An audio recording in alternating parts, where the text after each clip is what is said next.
Voici la réponse à la question d'hier, à savoir comment formuler pour augmenter son cercle d'amis et s'en faire de nouveau. Univers infini, j'ai l'occasion rêvée de faire la connaissance de personnes en harmonie avec moi.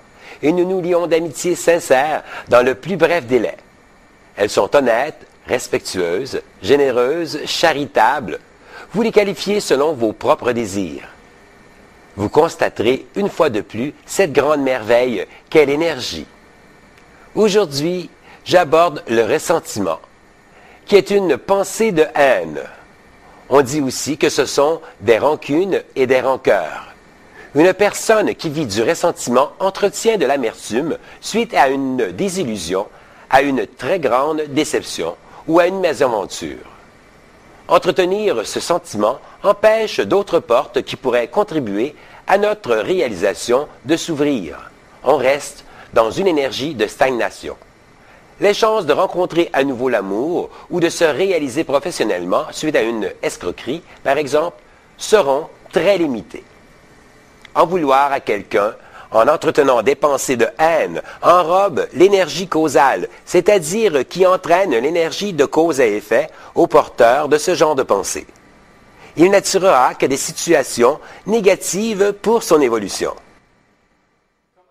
Comment arriver à éliminer de son esprit un tel sentiment, bien que sachant que c'est toujours le saboteur qui se charge de cette forme de pensée? Je t'avoue que la démarche à suivre est l'une des plus difficiles. Il faut être prête à vouloir changer son intérieur pour progresser vers un avenir meilleur. J'imagine que tu vas me conseiller une formulation à l'univers? Eh bien non. Quoi?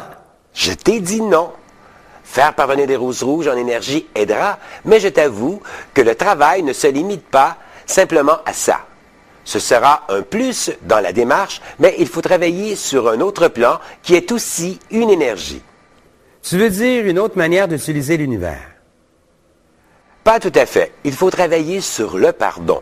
Et quand je parle de pardon, je précise un pardon sincère. Je t'avoue que je n'y avais pas pensé. Et tu as raison de dire que c'est très difficile. J'ai une méthode qui donne d'excellents résultats et dont l'importance est capitale. Il faut écrire une lettre à la personne qui est la cause du ressentiment. Décrire sa blessure profonde subie dans telles circonstances, élaborer sur ses peines et ses souffrances morales et parfois physiques, et conclure sa lettre en lui pardonnant. La lettre doit être écrite à la main sur une feuille de papier vierge et propre. Ce genre de courrier fait généralement beaucoup pleurer parce qu'il fait remonter à la mémoire tout ce qui a été vécu par la victime. Il y a plusieurs causes qui sont liées au ressentiment, telles que la trahison, le rejet, l'abandon, le mensonge et l'agression. Une personne qui a été victime de viol doit-elle pardonner à son agresseur? Absolument, pour effacer en énergie toutes les traces de cette expérience. Faut-il envoyer la lettre à la personne en cause, c'est-à-dire à la personne à qui on pardonne? Non, afin d'éviter d'alimenter à nouveau des énergies négatives. On lit la lettre une fois par jour jusqu'au moment où on la lit les yeux secs. Après coup, on la brûle dans un feu de cheminée ou dans une poubelle en aluminium.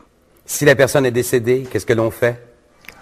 On procède de la même façon. Le pardon à une personne décédée l'aide à son évolution.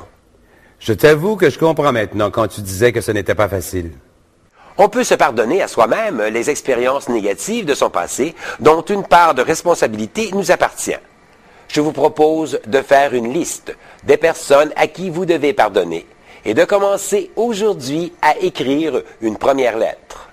Il faut en faire une à la fois. Bon courage. Ciao.